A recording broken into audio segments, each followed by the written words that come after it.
wanna do good, trying to beat to a bound.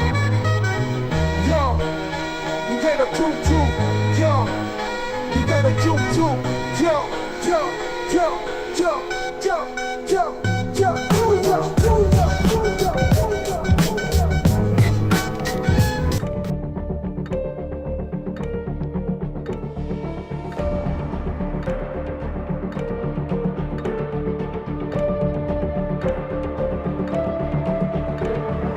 During the third millennia, in a strange place known as the United States of America, a war was brewing. Brainwashed Marxist idiots in colleges across the nation clashed with equally brainwashed, anime-obsessed neo-Nazis.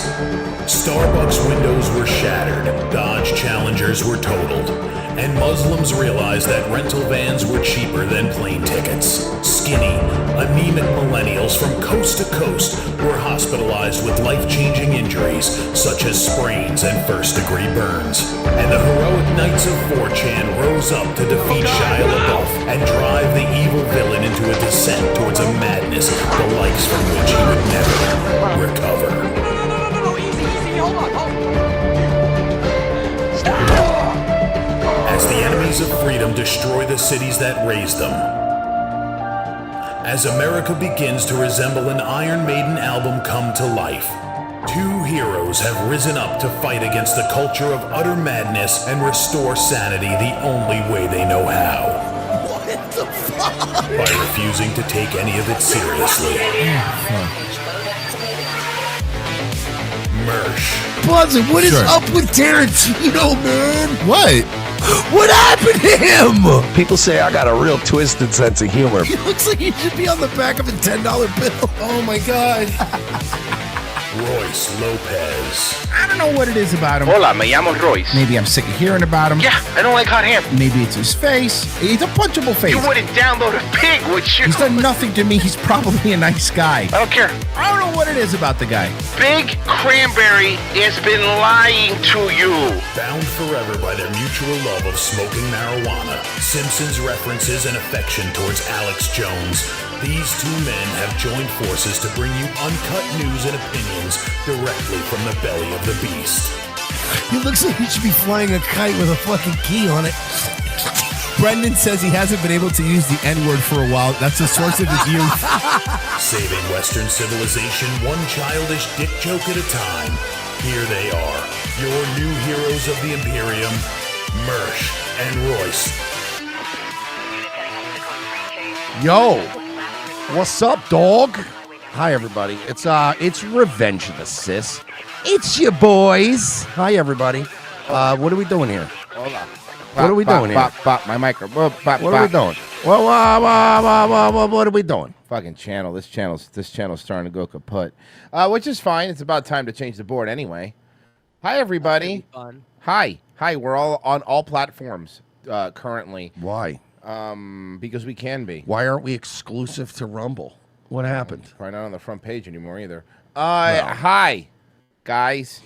It's a fun show. Second hour, we have the director of Grandma's Boy. What? That's right. That's a lie. Nicholas Guzman's You're lying. Gonna be on. He's going to be on. He's lying, dude. And it's perfect because Pessy's going to nerd out about that, and Virgil's going to nerd out about the fact that he directed Trevor Moore's special.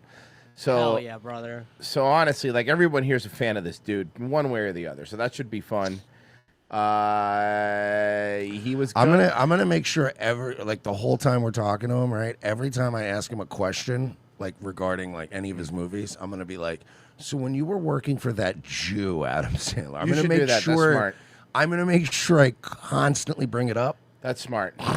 That's actually really smart.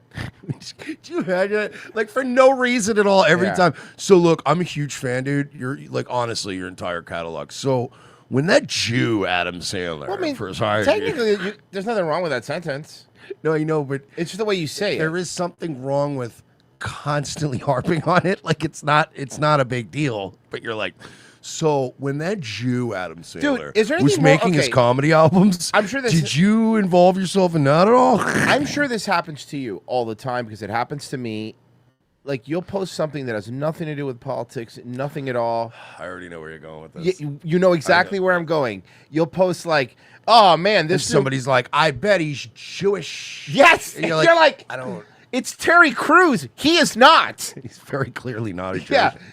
No, but you know what I mean? No. You guys All need to you- all fucking you have calm to- down, bro. All you have to do is tweet out like, man, it's been a long time since I watched The Usual Suspects, and it's a really great movie. Gabriel Byrne's a fucking Jew, And right? you're like, what the fuck, dude? I was just Hey, saying it's guys. a good movie. I don't know why. And honestly, I know he's Jewish. I just said it's a good movie.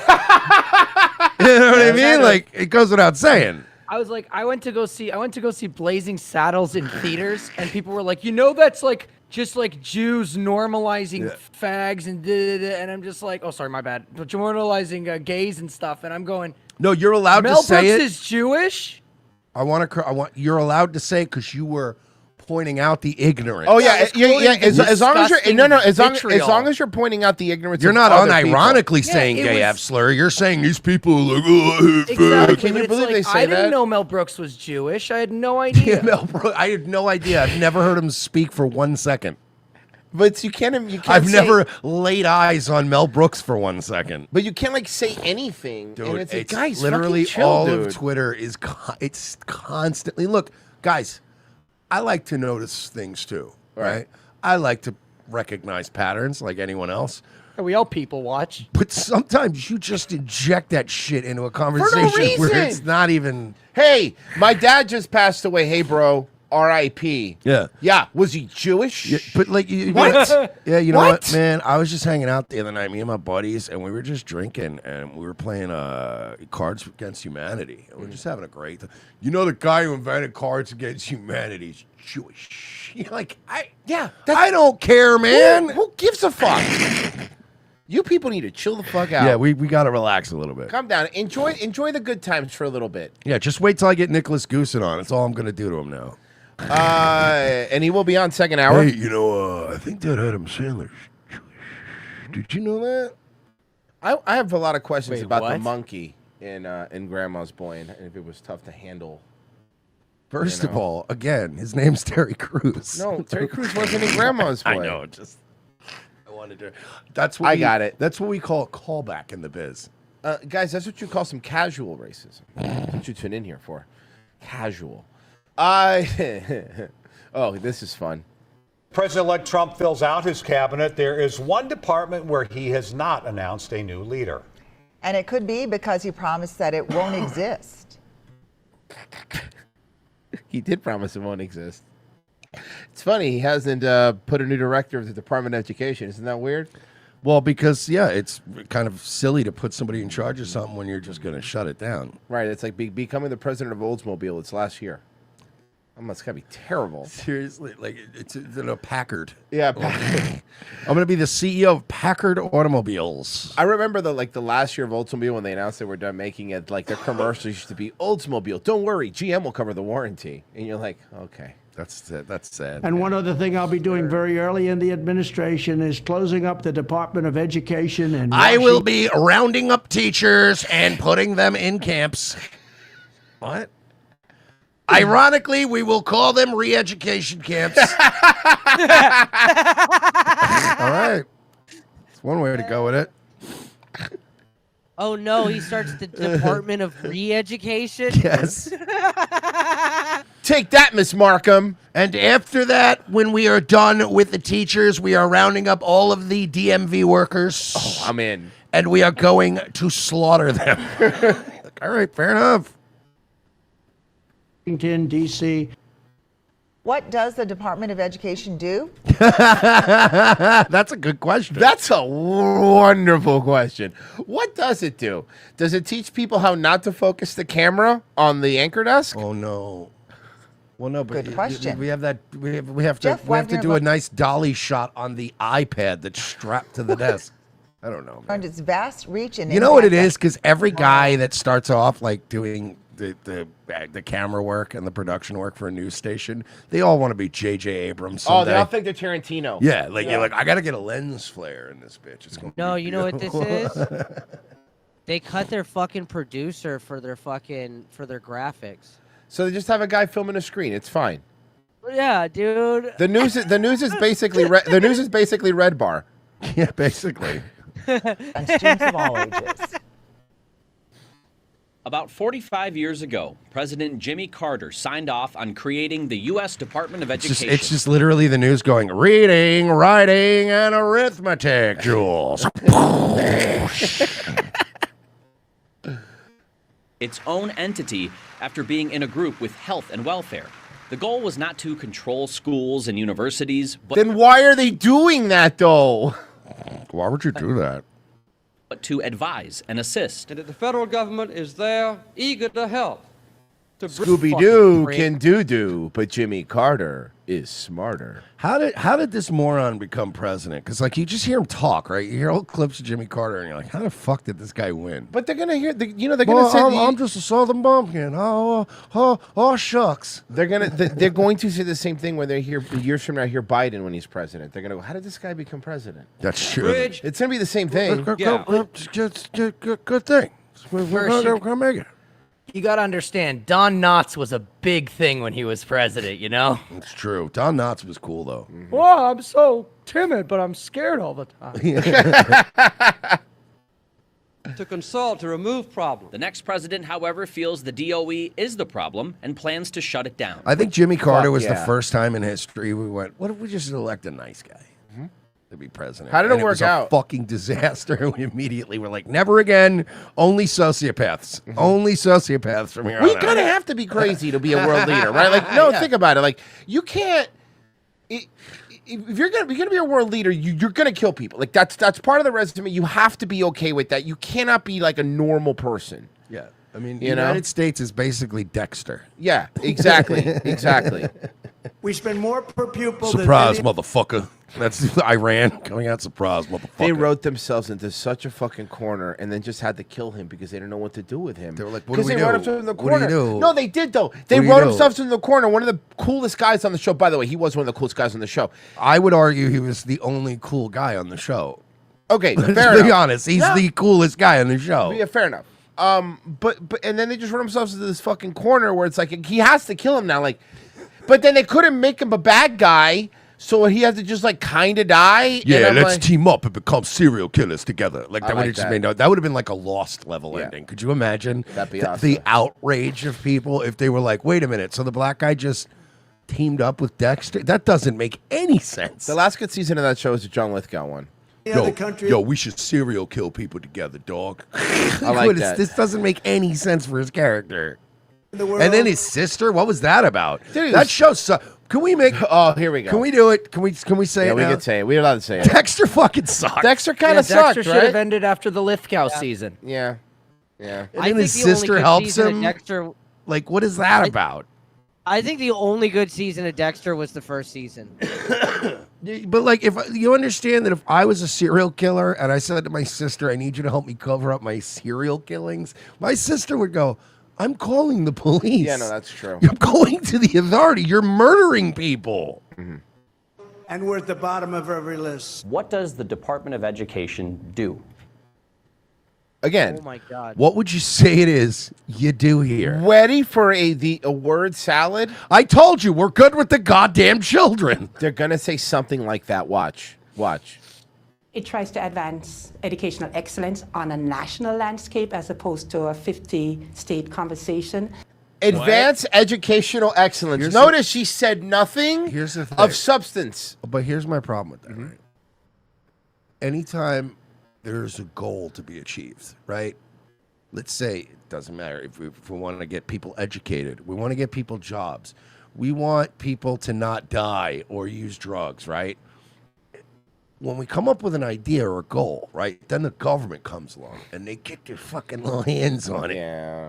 And then we end up going backwards. Always. Always. Every time. I just feel like, you know what? Look, if Alabama wants to teach, Alabama should be allowed to teach in their public schools that gay people are inherently evil. And people in LA should be allowed to teach their kids that white people are inherently evil. Whatever. I don't care. I don't give a fuck what's going on in Alabama or Los Angeles. Yeah. No, but it's like, and if there's something going on in the schools here in Florida, even I'll show up to a meeting and I'll speak out against it. But if it's not going on here, I don't care. Can we get our billions of dollars back, please? But that's exactly what it is. Money, the please. Department of Education doesn't raise all the shitty states up to the level of really good states. It lowers all the good states to the level of shitty states. Yeah, no, we can all be New York City schools. Yeah, no, thank you. No, thank you. You know, you saw Lectern guy tweeted out that the New York. He tweeted out the pretty funny joke. The New York subway system's going to just since the name recognition's so bad, they're going to rename themselves Murder Mystery Tours. I did see that. That was funny. First of all, I did see that, but not because I follow Lectern guy, because I don't fucking like that guy. On It's site? It's on site? If I see Adam again, It's on site? I know I've seen him at least 3 times recently, but I swear to God, one day. He's really good at jiu-jitsu. He'd probably kill you. He's the nicest. The nicest guy in the world. I don't think I've ever met a nicer human being than Lectern guy. He's Yeah. literally the nice. And it's funny because then you see Adam's the man. It's so funny when you see like the lefty perception of him, like he's a fucking murdering domestic terrorist psychopath, and then you're like, he's literally the nicest human I've ever met in my life.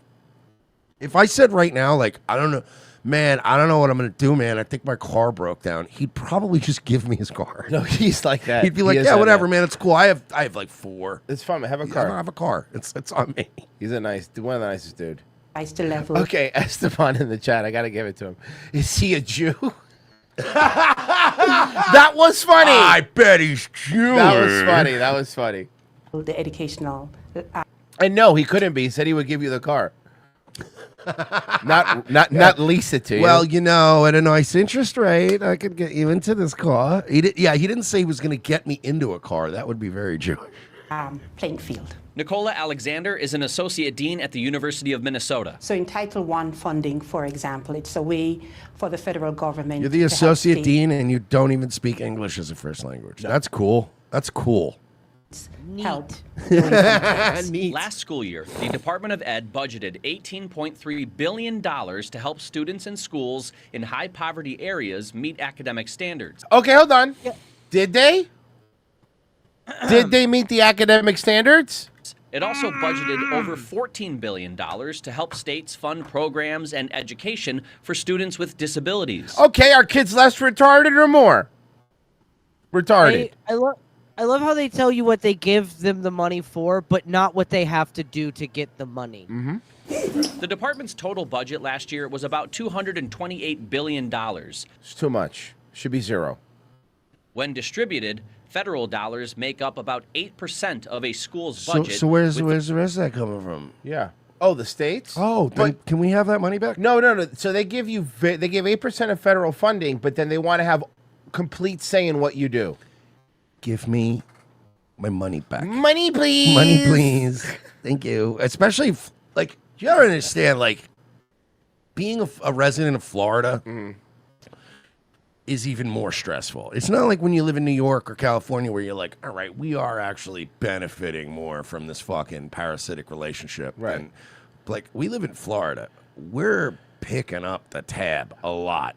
And we'd like to stop picking up the fucking tab because Florida would look like Marvel Cinematics fucking Wakanda by now, if not for us giving New York City and LA all of our money. So let's cut this fucking cord. Let's be done with it. The rest coming from state and local taxes. Does the department? I cannot wait to replace Rubio in the Senate seat. That's gonna be so cool. DeSantis already he has 3 or 4 people in mind that he's floating around. Of education have I control. think one of the guys they're throwing around is the guy that beat Loomer, which is hilarious. Really? Okay, that'd be funny. Over how Hey, then Loomer could take his seat. There you go, Looms. school districts and states. As long set as up that their seat's not at Mar-a-Lago. curriculum. It may have influence. I wouldn't say it has control. State and local governments determine curriculum and academic standards, as well as licensing requirements for teachers. Okay, so then again, you're pointing out, then what do we need the Department of Education for besides some fucking gobbledygook about advancing fucking excellence or whatever? Fucking retards. I'm so sick of these people, bro. Like, then what is it for? What, $220 billion to do what? To do fucking what?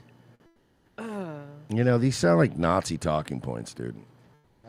So one of the ways that I rely heavily on U.S. Department of Education, it's through its collection of data method, National Center for Education Statistics. The Department of What does that? Any of that mean? Data. It's the reason. I want my money back. No, we need numbers. You haven't thought of the Microsoft databases. I want my money back. What about statistics? You didn't think about somebody. What about that? If we lose the Department of Education, how are we going to buy any inner city blacks iPad 3s to go home and smash over their fucking their stepmother to their mother's heads and shit? I just want my money back. Like you could sit here and keep talking in circles, but it's gonna always. We're always gonna come back to. I want my money back. You're right. I want my fucking money back. This balls is on these people, man. Tonight, President-elect Trump's campaign promise to And that carry out a dork mass Elon. deportation of migrants is taking shape. He responded true to a post saying he will declare a national emergency and use military assets to deport undocumented immigrants. He's pledged to start with convicted criminals. Can we agree? Good start. Great starting point. It's harder to fight against that one. You know? You can't really. These aren't the babies and the Elian Gonzalez with the fucking guns in their face. Yeah, sorry, no. Why are we deporting this guy? Oh, he's a professional rapist. Yeah. Oh, okay. Well, yeah, that's probably. Wow, he went pro. Went pro. Yeah. Wow. How do you get paid for that? I'd like to know. You get sponsors mostly. It's You do. sponsorships. Yeah, yeah. Oh, like Nike, research chemicals. Yes. Honestly, I'd have an easier time figuring out how you could be a professional rapist. I still can't figure out how you could be a professional skateboarder. I don't get how that works. No. I don't get how that whole economy works. I think that economy technically proves that we live in a simulation. It's Yes. just like artisan bread. You never see anybody buying it. No, it's just there. Look, if we were not in the Matrix, Tony Hawk would be destitute. Like he wouldn't have any money. All right? He wouldn't In a have just money. world. In a just world, Tony In a Hawk. just world, Tony Hawk would be starving broke. to death. That's right. By the way, another famously Nicest guy in the world, Just by the a way. nice dude. Really nice dude. He always takes pictures. But he should be a bum. But he should. We No, should you're all right. agree. I don't honestly. I bet if you confronted Tony Hawk with that fact, he'd go, "You're right. You're probably honestly." right. It's yeah. cool. I mean, when you think about it, I don't really do much. Yeah. And you're like, "Fuck, man." Then he gets in his G-Wagon and leaves. And you're like, he gives you $100 as a tip because he doesn't know how money works. And you're like, I'm not a valet. I was walking by. And you're like, oh. I mean, I'll take it. I'll take the $100. Have you guys ever seen the interview where they're asking him about like working with Activision and shit? No. And, like the first time they paid him for Tony Hawk, like the game. He was like, "Yeah, they met me for lunch, and the guy just handed me a check for like $10 million." Oh yeah. That's awesome. I have seen a short on YouTube. of That's that. awesome. Yeah, where he was like, "Oh, okay," like he didn't even really negotiate that hard, and it wasn't. I remember that because it wasn't the first game. Because the first game he didn't really make jack shit on, and then the second one he made a little bit of money. You're talking about what the third Tony Hawk game? I think it was. It like was the the third fourth game Tony was Hawk. when they just handed him a check at lunch, and he's like, "Oh, fuck, this game must be doing pretty good." Meanwhile, President-elect Trump's pick to head the nation's top health agency is pledging to make America healthy again. RFK Jr. is targeting big food. Yes. Okay. And big pharma. He says he's ready for a big pushback. Fox Business correspondent Kelly Saberi joins us from a grocery store in Oak Park, Illinois, with the latest. As head of Health and Human Services, Oh, I like her too. She's cute. Kennedy will oversee the Food and Drug Administration, which regulates about 78% She looks of crazy though. our But she nation's is cute. food supply. The rest, which includes meat, eggs, and poultry, is regulated by the Department of Agriculture, and that's going to be important in just a moment. I caught up with Marion Nessel, who Why was isn't it important now? a senior advisor in the Department of Health and Human Services from 86 to 88. And she says she's excited about this shift to bipartisan support for healthy food. What was once just an issue on the left is now an issue for everyone's children. I get it, but now I just want Reese's Puffs. So you're really fucking me up. How good are Reese's Puffs, bro? Actually, you know what? I gotta say, Honey Bunches of Oats, I think is the one. Over Reese's Puffs. You're Yeah. crazy. You're fucking crazy. You've, You don't like you've Honey lost Bunches your of Oats? goddamn. I like they're Honey Bunches of good. Oats. They're good. Don't get me wrong, but Reese's Puffs. I pick Reese's Puffs every day of the week. I'm a big peanut butter guy. I really like peanut butter. So am I, but I don't know, dude, man. peanut I don't butter like the Captain Crunch. candy-based cereals because I'm like, I'll just get candy. It's not Well, I guess technically it's called It's literally called Reese's Reese's. Puffs. My favorite is Snickers cereal. Snickers. It's like literally just a Snickers bar and milk. Just throws- That sounds great. Pessy, if you got any Snickers and milk back there, I'm fucking starving. Snickers and milk. Yeah. Fucking right. Now she talks about how this is going to be We only have courageous Mars. Oh, no, forget it. Oh, No, fuck I'll that. keep the nothing. I should have my Undertaking. bowl of Score bars and milk. Oh, it's so crunchy. Sorry, all I have left is the inside of Whoppers. I ate the outside. Do you want the inside of these Whoppers? Would you like a spoon of powdered Ovaltine? God, could you imagine that the inside, just the insides of That Whoppers? sounds fucking disgusting. That's horrible.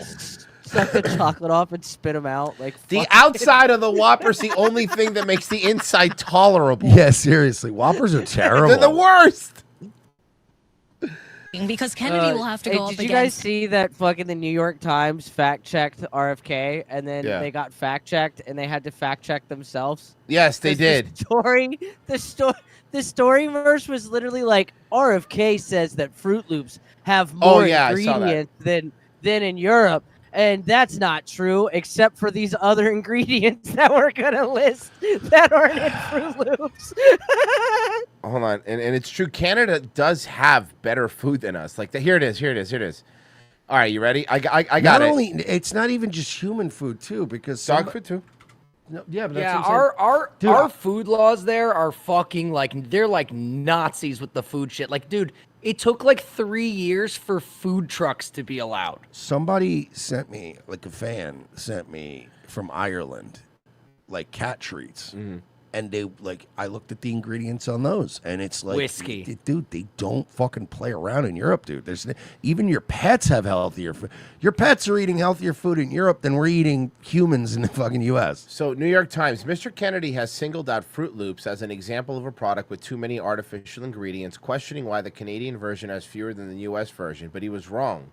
The ingredients list is roughly the same, although Canada has natural colorings made from blueberries and carrots, while the U.S. product contains red dye 40, yellow dye 5, and blue 1, as well as butylate hydroxyethylene, or BHT, a lab-made chemical that is used for freshness, according to the Okay, ingredients so what, label. you don't like So you've butylated- literally just proved this point, though, didn't you? You don't like butylated hydroxytolone? The problem is instead of blueberries. I just had butylated hydroxytolone yesterday for dinner, and if I have it 2 days in a row, I get bored of it. Oddly enough, you know what? I had blueberries and carrots. Really? I had blueberries and carrots. For breakfast. Okay, well, I'll be having my red dye 40, yellow 5, and cancer. Thank you very much. I think a big part of it, honestly, has to do with just like kids. Anything that can or will be marketed to kids, they make sure is like clean as fuck.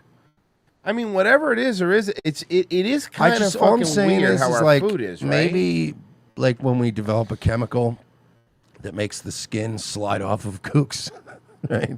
When we true. drop it from airplanes, and then we discover that actually, if you slightly alter it, it kind of tastes sweet. Maybe we shouldn't start adding it to all of our foods. And if we're not a healthy country, can you please explain Lena Dunham for me? Yo, she is. What is going on, bro? Here, look, let me show you something. If you zoom Yo, in, mama's stacked. even the Oh no! even the cat on her belly looks scared. Idiot. Look at that. How's she doing? She's looking great, right? Zoom in on that arm. Oh, Zoom in on that arm. Oh yeah, now. let's. Which one? Oh That yeah. one. Oh yeah. That's. Oh, ew, nice. she's not wearing a bra. She's I mean- nipping. She's nipping hard, boys. I mean, she's always been gross. Revolting. But this is the grossest she's But ever this been, is right? like full on. Yeah. Also, she's showing feet. Anyone that's into that, she's showing feet. Let's that is gross. Okay, well, Mersh, I'm gonna teach you something. I'm not gonna have you body shaming people, and here's why. There's a little tune here to teach you how to be proper to fat women. Okay.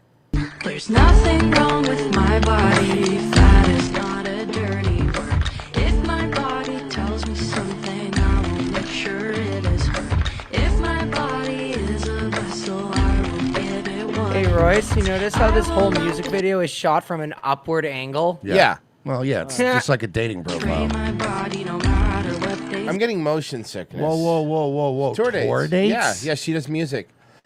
When does that start? Excuse me, Mersh. I have something to tell you, buddy. Don't make fun of Flana Del Rey. I'm not. Flana Del Rey is very funny. Here's the thing, Mersh. Something I want you to understand. Florence in the vending machine. Florence. That's very good. That was good. That was good. I'm sorry. I don't think anything's going to beat Flana Del Rey. Flana Del Rey's good. Flana We Del got Rey. fun here. Oh fuck. Okay. You saw Sabrina Carpenter is getting a Netflix special. Good. You know what? Christmas. Can I make a recommendation, Hollywood? If you're watching right now, if you're listening to me, give Sabrina Carpenter everything. Just give her all the things. He's just in love with her. I'm in love with Is that your top right now? She's Is that your number one? Definitely, yeah. Like That's nice. if we had to pick a woman right now to preserve their DNA as we leave with Elon Musk to go to Mars, Sabrina Carpenter, all the way. Or her. Or the pork slop. Okay, let's go. Let's check this out. Have you been dying to ride Space Mountain at Disneyland in California, but You're you gonna weren't fuck sure Ric Flair. you'd fit? Hey everyone, we're plus size park hoppers and we range in sizes from 2X to 5X. Make sure you like this video and follow us for more plus size Disney tips and tricks. Space Mountain is a thrilling roller. Wait, did we play this one? Did I get the wrong one? I think I Yeah, downloaded. 'cause we I'm already sorry, did guys. Space Mountain. I think I downloaded the wrong one. Wasn't there a new one, Pessy? Let me see. Man, Hold up. I'm fucking panicking. I'm not. I'm fucking freaking out, guys. I'm actually. All right, well, I got you. Guys, nobody fucking freak out, all right? We're going to get this right. No one's Calm freaking down. Everyone's fine. No one's even upset. I got it. There's It's a right couple here. more. There's a couple more really good fucking jokes in the chat. There's Paramore. Okay, Paramore. Katy Perry. Okay, I found it. I'm downloading it right now. It's a Facebook video, which, as you know, Taylor is Grit? the best kind of video. No, this is Taylor Slow. All right, guys, just keep riffing on how fat they are until just give me a second. Yeah, to guys, pull it just up. Come whatever on. you do, don't fucking freak out about this. Nobody is. Everyone is cool out. Everyone's fine, dude. Calm down. The back sweat girls. The back sweat girls is very funny. Let's see here. Let's see. Okay. The Pussy Fat Dolls. Have you been dying? Okay. Fatties. This is the right one. Okay, I think. Have you been dying to ride the Matterhorn bobsleds There it at is. Disneyland in California, but you No. weren't sure if you'd fit? Hey everyone, we're plus size park hoppers. We range in sizes from 2X to 5X. Make sure you like this video and follow us for more plus size Disney tips and tricks. Matterhorn bobsleds is a thrilling roller coaster that takes you up into an icy cave, where you might even meet the Pessy has a abominable keyboard now. snowman. This ride has lots of twists and turns and goes very fast. So if you experience motion sickness, this ride might not be for you. 60 minutes? Suck my fucking dick. I'm going to wait 60 minutes to ride something with this fat bitch. All right, let me. Sorry. Oh, the smell. Smell. I still Have love, you been- I still can't get over the fact that I love the premise for every one of these videos is, have you ever wanted to do this totally normal everyday thing, but you were afraid you wouldn't fit? No. No. Honestly, at my fattest, that's never even occurred to me. Dying to ride the Have you ever Matterhorn bobsleds. wanted to swim in the ocean, but was worried you wouldn't fit? Listen, to me, the cutoff is you can be as fat as you want, right?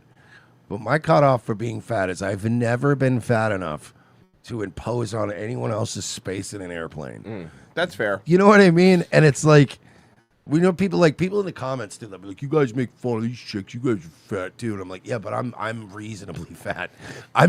There is a reasonable level. We live in America. There is a reasonable level of fatness that you're allowed to have. This is unreasonably fat. When you're making videos going, have you ever thought of going on the Matterhorn and you were afraid that you wouldn't fit on a ride called the Matterhorn? At Disneyland in California, Were but you weren't ever sure if afraid you're so fat that you can't fit on a ride named after a mountain? You know what I mean? Dude.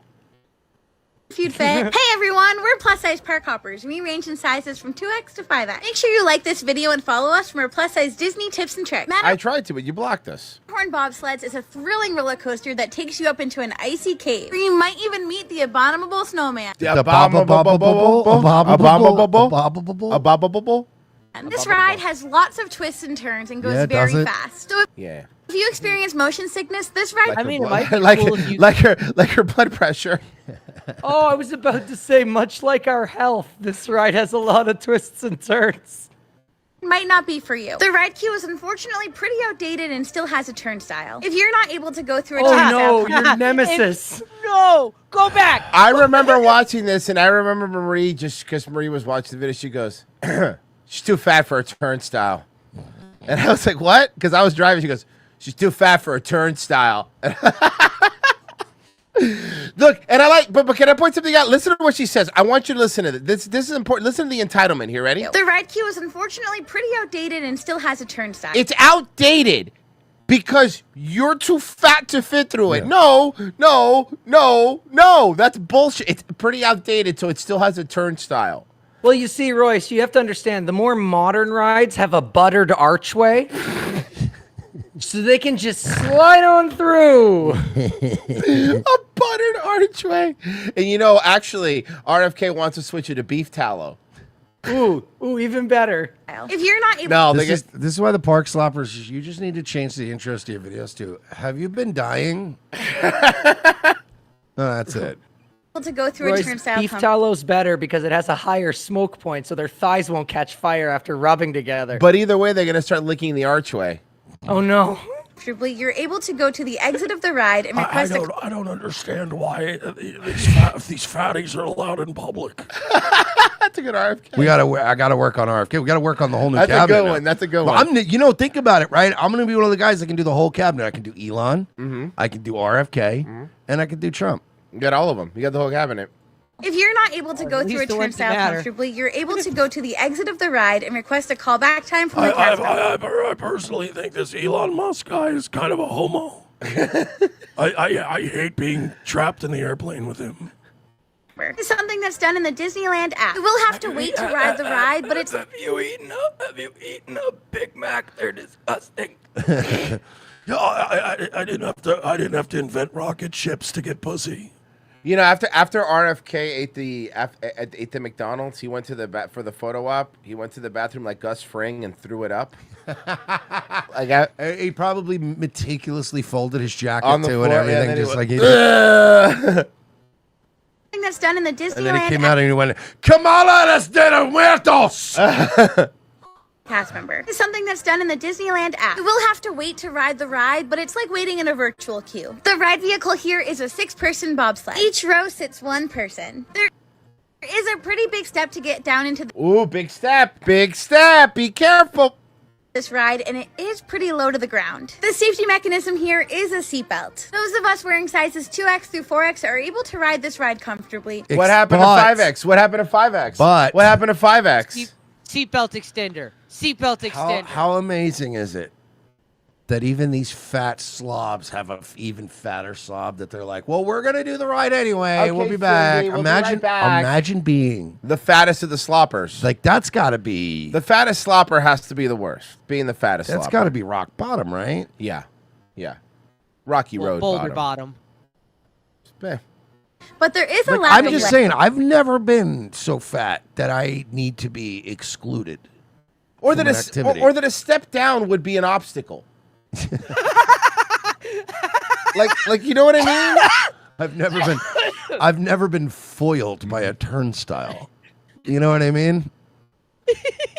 I've never been foiled by a fucking No, exactly. Yeah, no. If a slight upward incline is gonna ruin my day, I mean, at that point, what am I doing? You know? Dude, it's like when Failure was getting chased by that crippled guy, and he walked up 3 steps and was like, "I win." Seats here are pretty similar to Space Mountain in Disney World. Guests in wheelchairs or ECVs will need to transfer out into this ride. Getting out of this ride can also Can be hilarious. Oh wait! This is the fun. Look! They're trying to. Oh, I know. adjust. So I'm going back a little bit. I Just wanted a to see little it bit. I again. want to watch the girl in the green. out of this ride can also be difficult because it is so low to the ground. Just make sure to take your time because safety the yellow first. shirt is the fattest one. This was honestly one of our favorite rides at Disneyland, but I will She's not the fattest one. 5X is the fattest one. She's the one that didn't Oh, ride good. it. Stephanie also has a nameplate necklace. That's how you know she's insufferable. say it was very rough. I even broke my nail on the side of the bobsled. Mersh, We they hope that have these name tips help necklaces because branding hurts. that you enjoy the ride. Yeah, but honestly, Pessy, but that's the problem without the branding. Who will we know what they belong to? That's a really good USDA. That's what they make dog food out of. All right. Where is it? Ah, yes.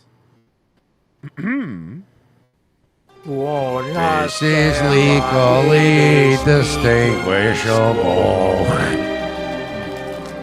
And I have got this molto bene. It's called parody. It's covered by U.S. copyright law. It's fast, fake. Let's get after it and learn your Digital Millennium Copyright Act laws. Good fucking bread. That's good, parody.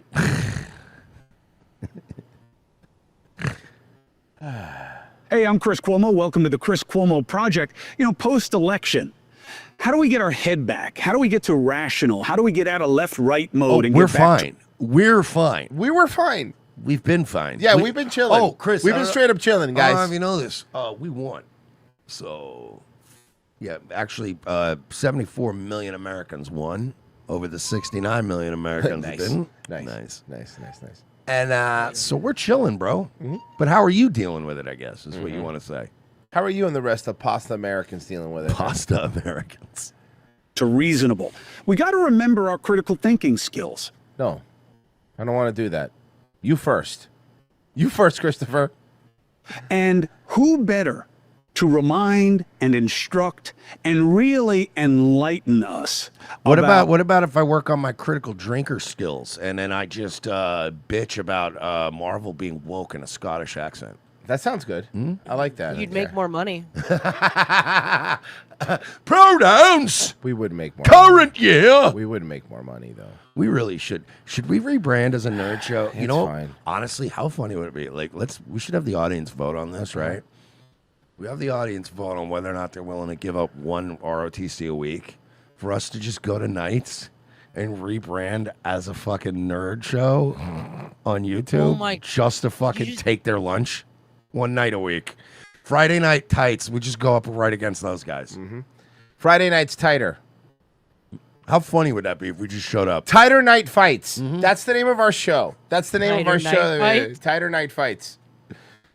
And really enlighten us about the scientific method and real critical thought and how we know. Whenever a stupid, dumb Guido starts talking about the scientific method, I check out. Like, I don't even. How dare you? Hear me out. We go up against the Simpcast. Okay. Right? We do a show right opposite of the Simpcast, right? But we get actual hot chicks. Okay. I like this. And then they just sit and don't talk. That sounds awesome. But then we're funnier than we're better. I got an content idea. than And this. you know what we'll call ourselves? The Man Show. There you go. No, they're not using it And we'll have anymore. them jumping on trampolines. Look, I don't give a fuck. I was awesome. That show, come on, man. Let's go back. I'm pretty sure Stanhope's available. I mean, what is he doing? I don't know, some sort of club in Tempe. What we know, where knowledge comes from. Neil deGrasse Tyson. Hell yeah. Boy, his Merlin book was such a beautiful instruction. And there's a new one out for you to look at. Merlin, taking us through the universe. It's not Merlin the wizard. It's Neil's own version of Merlin from his own childhood and his own reckoning. And it is such a great So it reminder. sucks. That I want the one that had Artemis, the owl. Professor, always a pleasure. It's great to see you. So It's been too long. it has. It has. You don't call, you don't write. No, well, first of all, I'm seeing you. Why is he wearing a shirt under a shirt? all the time. You are not Chris. I don't know. Why does One of he the feel the people that- need to remind the fucking children of the world that Santa Claus doesn't exist 6 times during the fucking year? And Yeah. it's never at Christmas time. Yeah. He's fucking insufferable, bro. He's like the worst on Is there Twitter. anything worse than Black Spaceman? No, he's pretty bad. Even the people who care about you and like you, and I consider you a friend of mine, I don't want to bother you. You're talking about important things. But he's not doing anything. Here's the not- thing. yeah, Here's the that's- thing I talk about Neil deGrasse. We like Elon or don't like Elon. He's running businesses that are doing things. They're making things, right? What does he do? Like, what laboratory is this guy in with a lab coat? He just No. talks about stars Yeah, and shit, yeah, bro. He literally talks. He just goes on Rogan and talks about space dust. No, yeah, I know. You know what I mean? Like, Right. it's And fucking gaslighting us that the moon landing was real. An insufferable fuck is Yeah. what he is. Section 8 Carl Sagan. Yeah. Who would you say? Section Who would 8 you say is calls. worse? Who would you say is worse, Black Spaceman or fake white science guy? Ooh. I'm sorry. But Section 8, Carl Sagan deserved so much. It is very funny. It is very funny. I was gonna say just Carl Sagan Winslow. Carl Sagan Carl Winslow. That's good. Oh, fuck, man. This guy sucks. I hate him. I hate him so much. What does he even do? You Does anyone know? The Earth, when it rotates, Mars also rotates slightly faster. So Ooh. every time you rotate, you're actually looking at the rotation of a rotation. Shut up. You know who doesn't do that to you? Hola, Big Me Pausa Loom. Hey Neil, I was watching the sunset the other day with my wife. Yeah, it doesn't matter. The sun's gonna explode. We're all gonna die. That would be a good podcast. Neil deGrasse Mike Tyson. Neil deGrasse Mike Tyson. Who even cares? You know, I used to own a tiger, and you know that tiger's probably long dead by now. And I'm it's just like- waiting for the inevitable sun death of the universe. And it's like, you know, people start to wonder, like, when your pet dies, like, you know, did I have a soul? Are you going to see him in heaven? And it's like, you don't even know if you have a soul. you know, you don't even we know if there sound is like a heaven. Luis Guzman. It really is. Yeah, Luis Guzman and Tyson on a podcast. Let's go. Famato goes, you can tell he's really smart because he speaks really loud and then really quiet. Really, that Luis Guzman and Mike Tyson are the same guy. Just the Spanish accent is the only difference. Oh, fuck. All the time. And you have become, and I'm happy to see it, by the way, because we first worked together. Have you ever thought about how many people died when you're standing right now in the history of the world? I'm 12. I work. I have a kid show on TikTok. 1999. You are a voice of reason. What do you talk? When? When has he ever been a voice of reason? The vax was safe and effective. Everybody take the vax. It was the best thing in the goddamn Actually, world. It was. And I agreed with him. And I It agree was with him great. so hard. Because it was the best thing in the world. It was amazing. Thank you. And it was. And I love it. Wish I had more of it, honestly. In society, Why did they just make the plane out of the vax? well beyond science. What does that mean to you? It's a. Sometimes I forget. I mean, it's a responsibility. Oh, what are you, fucking Batman now? What is this? No, for real. Like, fuck do you get it? Where do you get off? Oh, fuck.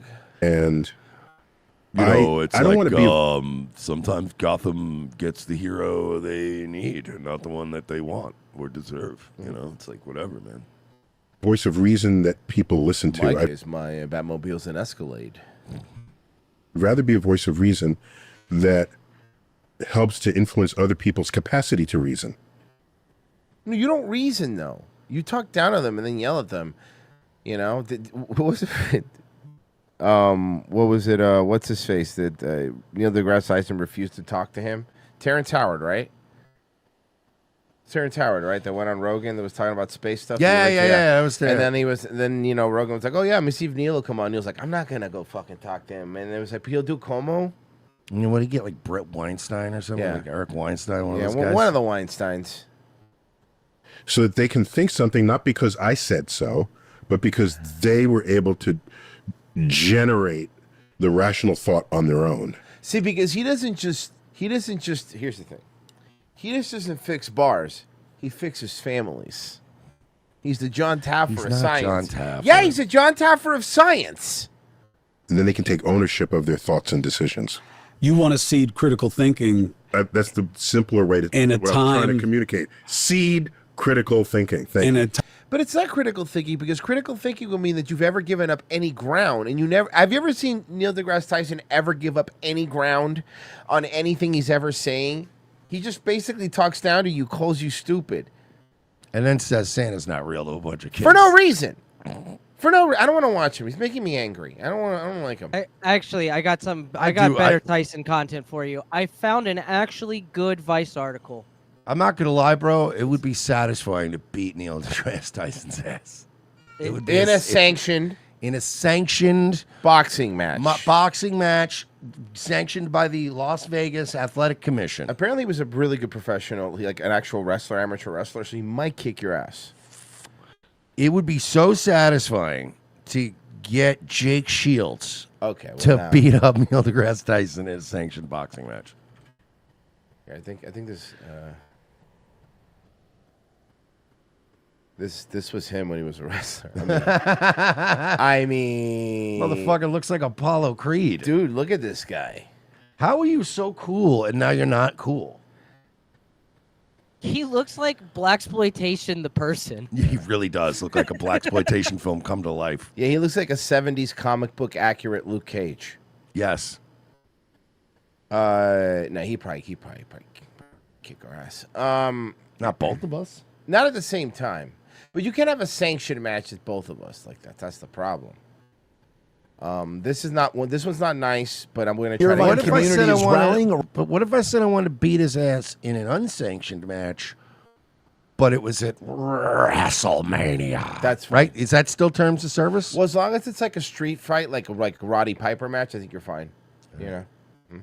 Community is rallying around a beloved disabled martial artist whose e-bike was stolen in broad. There's a lot of moving parts in this Whoa, they story. stole Steven Seagal's fucking e-bike? Daylight. KCAL's Rena I was gonna Nakano say shows Nate Diaz. Have you seen him lately? us how tough circumstances aren't slowing this man down. Wow, gas is $4.45 in Los Angeles. Jesus Christ. That's cheap. Oh no, don't do this to me.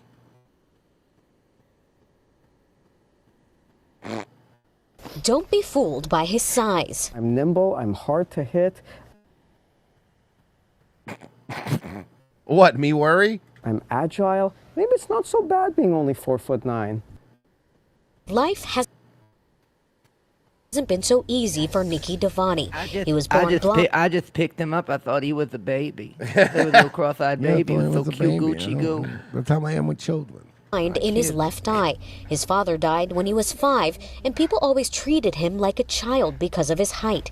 Still, he earned a second-degree black belt in Kempo under Sensei Jack Turner. I ended up Sensei Jack Turner. being kind of that male figure in his life, and he trained here for many You years. molested and then him, he didn't used you? to help me teach, especially the children. Because of his blindness, he wasn't able to get his I feel driver's like all license. karate teachers are child molesters. Is that? I don't think that's true. I don't think you can say that. That's just not, did. Mr. Miyagi wasn't a child molester. just did. Mr. Miyagi wasn't a child Yeah. molester. Are you sure? Pat Morita was a child molester. No, he was not. I didn't say Pat Morita was a child molester. You think Mr. Miyagi in the movie was Yes. a child molester? Absolutely. Yes. Listen, I Terry agree. Silva. Why did he take that kid in? Terry Silva. Why the fuck did he take Daniel Because in? he couldn't have kids of his own because his wife died in the war. Remember when he got drunk? Yeah, those famously fucking infertile Japanese. No, I'm not saying that. It's his wife died before I he mean- could have a kid with her because of the Yes, war. he'd get another wife. He loved her too much. Remember when he got Yeah, drunk? yeah, he loved her so much. I don't think. Okay, what about what's his face from Cobra Kai? All of them. John Kreese? Yeah. Yeah. Terry Silver? Yes. Okay, what about what's his face? Johnny Lawrence is a teacher now. Karate's bad kid, Michael Barnes. Why do you think he was so angry? Bad boy. Karate's bad boy, Mike Barnes. Why do you think he was so angry?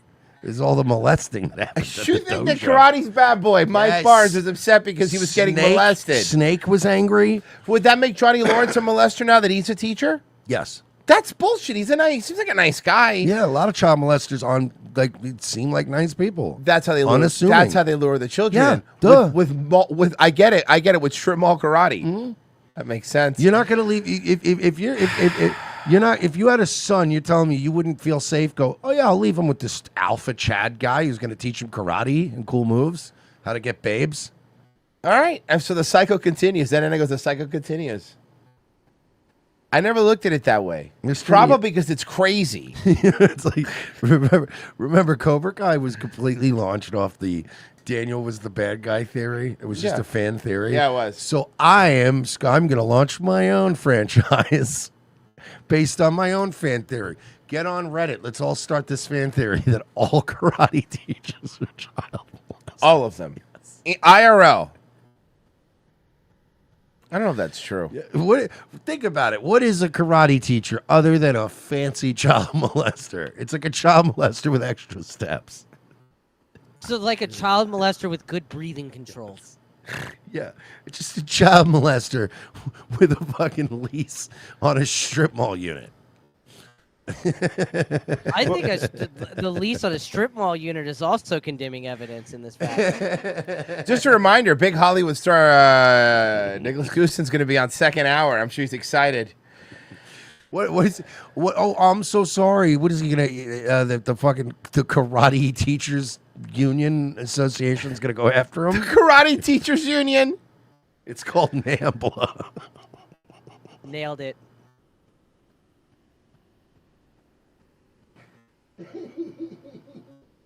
I don't think that's true. I don't think all karate teachers are child molesters. I think many of them are. Most. Okay, I'll even give you most, but not all. Semper Reloaded. Me, it's a good movie. Twitter, yeah. Bread and Circus. Your slop, Goyam. Every time. Xander Invictus. Man, I thought I'm gonna watch the Giants game. Maybe barbecue some. Yeah, dude. Yeah, football's a Jewish trick. What? I don't know, man. I just kind of want to relax. It's a Sunday. Xander Invictus said grape nuts.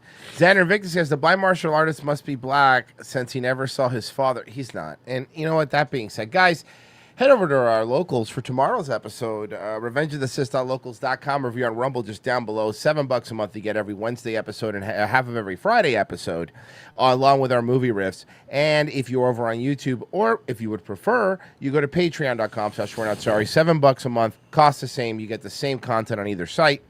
But we really would appreciate if you guys sign up because that's how we that's how we do the show, So, yeah, guys. So help us out. Sign up for our locals. Sign up for our Patreon.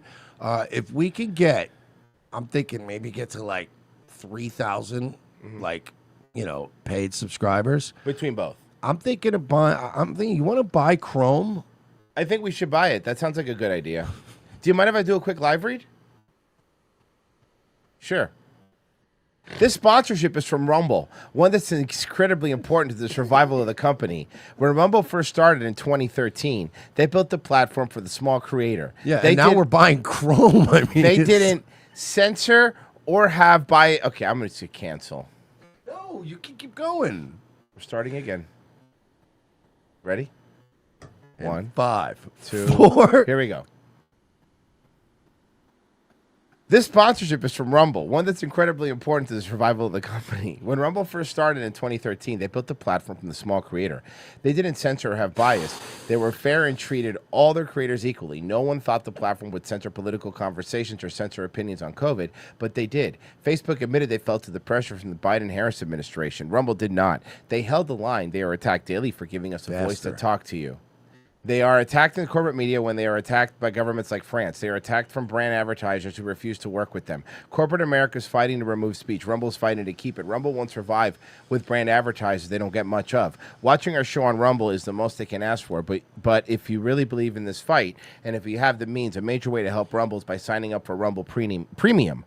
Join the community that believes the First Amendment and believes our human right to free speech. Rumble is offering $10 off with the promo code STUDIO when you purchase an annual subscription. Go to rumble.com/premium and use promo code STUDIO. Like I said, if you have the means and believe in the cause, now's the time to join Rumble Premium. If you don't have the means, we are just happy if you watch us on Rumble. Guys, we are going to be right back. Second hour, I believe, with Mr. Nicholas Goosen. We'll be right back. Stay where you are.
Well, thank God this whole controversy is behind us. Yeah.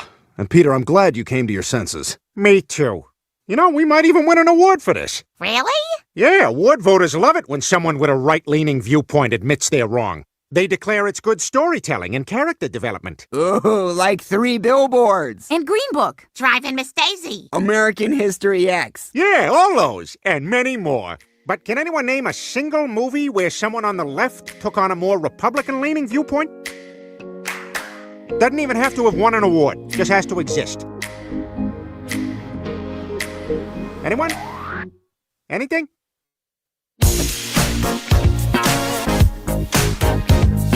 Second hour ROTC. Thank you for staying with us. We do appreciate it. And very excited to have our guest on Mercy. We mind introducing him. I'm going to get him up here. Yeah, the most, I guess probably the biggest guest we've ever had, right, on this? Yeah. Slumming it with the boys, ladies and gentlemen. Nicholas Goosen, fucking famed director. How are you, What's sir? up, man? Hey, how are you guys? Definitely not slumming it. Can I ask? Thanks for having me. Can I Thanks ask for a having question me. right off the jump? Because when we were off the air, like you're obviously on the screen and we're going, you know, when we're on break, we come back.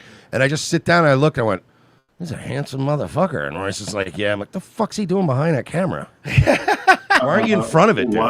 Wow, I appreciate it. I mean, you guys, look at the hunks. I'm looking at my screen right now. Oh, this guy's Dude, been in I Hollywood need- too long. Yes. He's buttering I us need- up. No, man, I need some traps like Royce's over there. But dude, thanks for Yeah. coming. Thanks for coming on, man. Like I appreciate it. I know you sent me a message because I was playing some of old Trevor Moore's old stuff, which man I love, and I love the new people they're finding him. And you told me that you were you said you directed his special, correct? Yes, I did both of his. Maybe he had one before that, but 2 of his Comedy Central specials. The first one was called High in Church. Mm-hmm. Yes. The second one we did. The second one we did was called The Story of Our Times. Oh, so good. And you were playing some of that one. I think you were playing a little bit of both of the specials, Yeah. but the last one we did, I think, was really great. And yeah, when I saw that you were playing those, not a lot of people, I feel like, kind of gave those specials enough respect kind of in the social media era. So it was kind of cool that, even 7 years later, even from the second one, The Story of Our Times, that they felt kind of evergreen and that you were playing them and that they were pretty meaningful, even more so because Trevor's not here, So He honestly, like, I missed the Trevor Moore. Like, the Whitest Kids You Know was just an era that I was not, I was working in strip clubs and I was just in my own world at the time, and I wasn't really like watching that kind of stuff. And I was late to the party with Trevor Moore, and our producer Virgie actually got me really into Trevor Moore, and he would send me shit, and I'm like, how did I miss like all of this? This guy was a genius. And then like Virgie got me, like Virgie knows, like I help cats, like I'm a cat guy, like I do rescue cats, and Nice. he sent me this thing called Kitty History one time, right? And, yeah. And I'm like watching it, right? And like Virgie knows my sense of humor. He knows like I'm a schizo conspiracy guy, and I also like love cats. And he sent it to me, and it's like, the first time I ever watched it, I was like, it starts off kind of goofy, and you're kind of like, and I'm like, Virgie send me this thinking I was gonna like this? Like this is kind of whack. And then it just takes that hard left turn, and I'm like, oh my god, this is I'm obsessed. I'm still to this day obsessed with Kitty History. I think it's just peak Trevor Moore. It was insane. Yeah, if you're a schizo conspiracy guy and a kitty guy, Yeah, it was not gonna like. Virgie was like, trust me, this is up your alley. Oh no, that's dude. that's 100% up his alley. But yeah, man, dude, it's like his stuff is like, it's crazy because I think if that stuff would have come out like now, it would have blown up. Like it was like on the internet, like it would have blown. It was just the time and like. But the CIA had to kill him. Don't start conspiracies, Mersh. Yeah, I'm just saying. He's a conspiracy nut. You hear this guy? He's Just saying, crazy. man. They took him out. He knew too much. Trevor would respect that. Yeah, no, that's why I do it. That's that literally is why he I does do it. it. That is actually the bit. The bit He is would like, be the guy that'd be like, yeah, keep that going at the CIA. Yeah, I mean, he did special like you were saying with Kitty History merch. it's like he loves to start with these sweet premises and then just keep building to this really dark, cynical place, which I just thought was hilarious. And, like you were saying, I was kind of late to the Trevor game too. I obviously knew who he was. I was very aware of Whitest Kids You Know. I didn't really watch it that much. But I mean, he was very prolific from a really young age. I mean, he was writing and producing and starring and directing, oftentimes editing too. So he was really multifaceted, very, very talented. And I was lucky enough I was put together with him by a mutual friend of ours who worked at Comedy Central at the time, a guy named Jordan Elner, who I've worked with since he's left then. He actually was a producer on my new movie, Drugstore June, and which Trevor would have definitely been in had he been around. By the way, man, great. I got to tell you, great movie. I watched it and I was howling. And I had our producer, Pessy, he just said he would watch it too and he loved it. That movie was I fucking loved it, man. Fucking hilarious. Amazing. Oh, yeah, that good movie you were telling me has my wife in it. Oh, yeah, he has a crush on Esther. Esther Pravitsky. Oh, yeah, Esther, yeah, he does. On creepy little Esther. We were watching because we goof on a lot of stuff on the show. We're always making fun of stuff, and we were watching Trash Tuesdays one day. Yeah. And I mean, we were just like trashing this podcast, whatever. But as we were making fun of it, no, this is funny. Esther was just growing on us, and then we were like, we were making fun of everybody else on the show, and the show sucks. But the more she was, I'm like, I don't know, man, I kind of like Esther. And it turned into just a crush now Mersh has. It's very funny. I don't know why. She's just very aloof. It's the aloof dryness in especially in that movie, by the way. The aloof it's so she's great, man. It's so fucking funny. Like I was saying, that is the best, at least for me, the best encapsulation of the current disconnected generation. It was so good, man. By the way, I just have to correct Nick on one thing that you said you were lucky enough to fucking land a Trevor Moore gig. I mean, I don't think you're lucky, man. I mean, you're good. Got a pretty solid resume, my man. I mean, I appreciate that, and I just mean that sometimes you can get hooked up with all kinds of people, and the collaboration wouldn't be as fruitful. But I get what you're saying. So especially because he was a director as well, and typically he wouldn't relinquish control of certain things, and so I was kind of actually like the only person to my knowledge who has kind of come in, maybe aside from some stuff that he did with his Whitest Kids You Know boys, Zach Krieger, who's a big director now, as you know. I think I'm like the only person to kind of direct his stuff that he wrote. It could have gone sideways, perhaps, if he wasn't cool, if he didn't understand what, maybe being able to take a step back from that part of the process, how that might help his being able to perform in front of the camera sometimes, which is what I was hoping to provide, that ability, and elevate his stuff. I mean, it's funny because when you say that, I immediately know what you're saying. Trevor did seem like someone that probably wanted complete control over everything. And there's nothing wrong with that. If you have a vision for something, you're kind of like, I know what I want. You know what I mean? Look at Billy Corgan. I mean, the guy Billy Corgan used to send everybody home and then re-record all their parts behind their back. That's a true story. He would re-record James's guitar parts. He would re-record Darcy's fucking bass lines and not tell them. And then still pay them royalties. He just was like, no, that was great. You guys go home. I'm going to hang back here and you guys just go ahead and I'll meet you at the bar later. And then he would literally secretly re-record their stuff. Yeah, and that was, and you nailed it. I mean, it's like, it was, he wrote all of the music, he performed the music. I mean, there was so much of it that he did have to kind of micromanage. It was, it was helpful it was cool to be able to be there to like push him to do stuff that he normally wouldn't have done, where it's like, okay, no, Trevor, we don't have to just do this of you in front of a green screen and then showing the stuff behind you. Like, let's go out and actually shoot real scenes and real stuff in real places.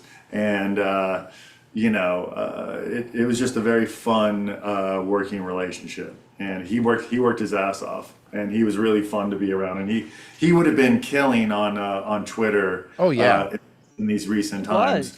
And Yeah, he and was I- killing it. And then Esther. It was cool because one of the bigger moments I had, kind of as a test run with Esther, was in that second special where Esther played Trevor's girlfriend. Yeah. And so it was kind of cool, and I'm glad that you guys kind of really also got the humor of Drugstore June, and it is that kind of aloof dryness that maybe at first, if you bump against it and you tune out right away, you're not going to get the ability to let her mesmerize you and hypnotize you with that dryness and that aloofness, which that's how I became familiar with her, is on a podcast she did with a guy named Brody Stevens. And I just found, I was listening for Brody at first, but then the more Esther talked, the more I got caught up in her tractor beam voice pattern that just drew me in, and her subtle little jabs and stuff. It's so dry. Because I love that kind of. It's so dry. It's so. I guess the word we use like disconnected, which I loved. It was just like, no, I'm in my world. This is what I'm doing, and that's. But I was laughing at it because I was like, man, I know so many people that are like this. Man, that Brody Stevens was a sad story. That was a tragic situation, man.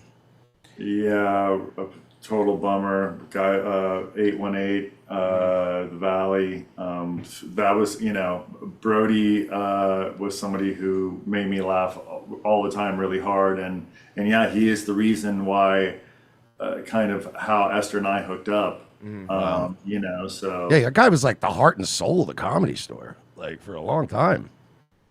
Yeah, for sure. And he goes a ways back with one of my family's good friends, Fraser Smith, who's a longtime fixture of the LA comedy scene, and that's how when I first met Brody was a guy named Fraser Smith at the Ha Ha Cafe in North Hollywood on Lankershim. Was the first time I saw Brody, but yeah, that is how Esther and I hooked up, and it's a shame that Brody didn't get to be a part of the movie, because he for sure, would have been in the movie as well, just like Trevor would have been. So I gotta ask, so you basically, did you just wrap up, or are you still wrapping up Happy Gilmore 2, right? Are you working on that? I did just get back from New Jersey. I was out there helping out on Happy Gilmore 2. Yeah. So we gotta ask, how does it end? Just give us immediately ruin it. Just give us spoilers. Give us an exclusive. Yeah, you imagine? Adam Sandler is in the movie. I can tell you that. Oh, man, guys, yeah. you heard it here Okay, first. hey. You heard it here on Revenge of the Sis. Adam Sandler is confirmed for Happy Gilmore.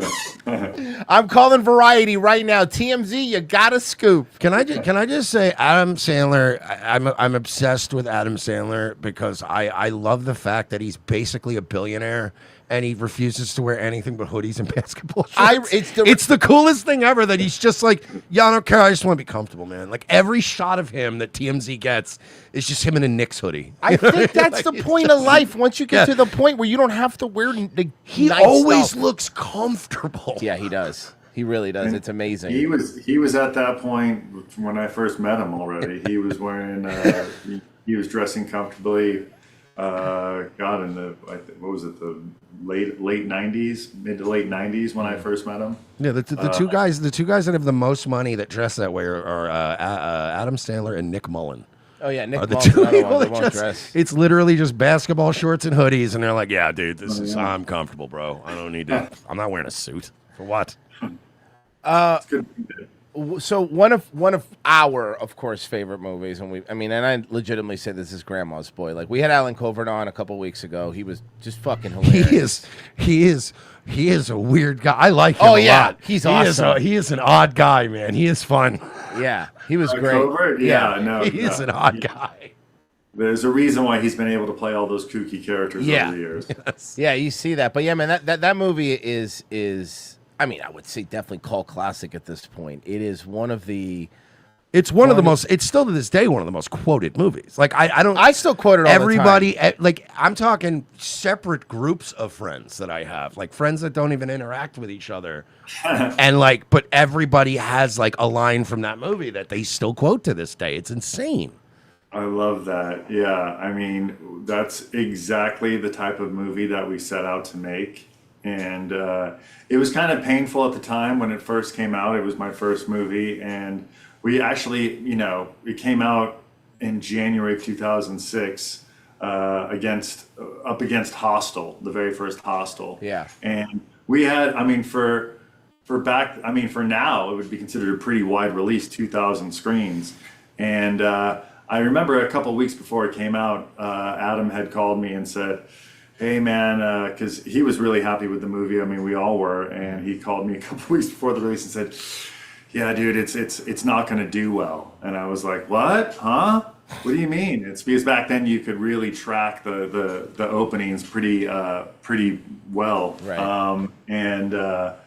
Sure enough, the opening weekend, it was just like there was nobody in the movie theaters. And then out of the 10 people that were there, half of them would walk out. They were older people who just, by the time the whacking off to Lara Croft happened, that was usually when the older patrons would start filing out of theater. Imagine these fucking boomers sitting there going, yeah, what am I What the fuck is happening? Yeah, they thought they were seeing Shirley Jones and Shirley Knight and Doris Roberts and like a Oh no. fun romp. Oh no. Then again, I didn't even think of I that. That's didn't right. think about because that. they were on the poster too and Yeah. everything, right? Like they were. Yeah. Like, oh no. Oh, yeah. That's awesome. That's very Yeah. funny, actually. Yeah, so Is By this the way, movie about video games and cum? By the way, she was fucking phenomenal in that. Oh, she was so that whole fucking fun. yeah, that she was so good. That cast, I was watching. Doris Roberts or Yeah. I mean, all of them. Well, I mean, all of them. No, but I meant Florence Roberts. It was just fucking because especially like at that time, it started to almost become kind of a trope of like the edgy having an old lady in a movie thing, right? But like it transcended that. Like the material was there. It was so funny. and it was so funny that it holds up as opposed to like. Again, like it's a bunch of movies where they just have a grainy like curse at the end, and you're like, it's kind of like shoehorned in there. She was so, like, it was just bizarre. You go back and watch that movie. I hear did. the shit they talk about. I and you're like- rewatched it recently, and I was laughing. But also that I was like, bro, the fucking cast in that movie. So many people. Yeah, dude. It's an all. Have gone to do so many big. It was crazy when you really go through it. It's like going back and watching the U.S. basketball team in the '94 Olympics. Yeah, You know what I exactly. mean? It's a dream And team. you're like, Yeah. holy shit, bro. We had some dudes out there, huh? Yeah. Yeah, we were pretty lucky with the way that we were able to put that cast together. We shot it in LA in 25 days. And we were working, and that was at the time, Doris was on Everybody Loves Raymond. Everybody was on a TV show at that point, and like a big network TV show, and we were shooting around these TV schedules, and we were somehow able to put that puzzle together.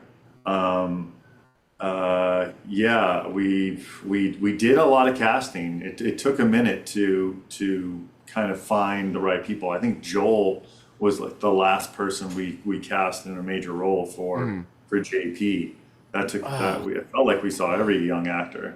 Dude, he's so. I was watching outtakes that there were, of JP that he was just breaking everybody, and that goddamn it, that movie.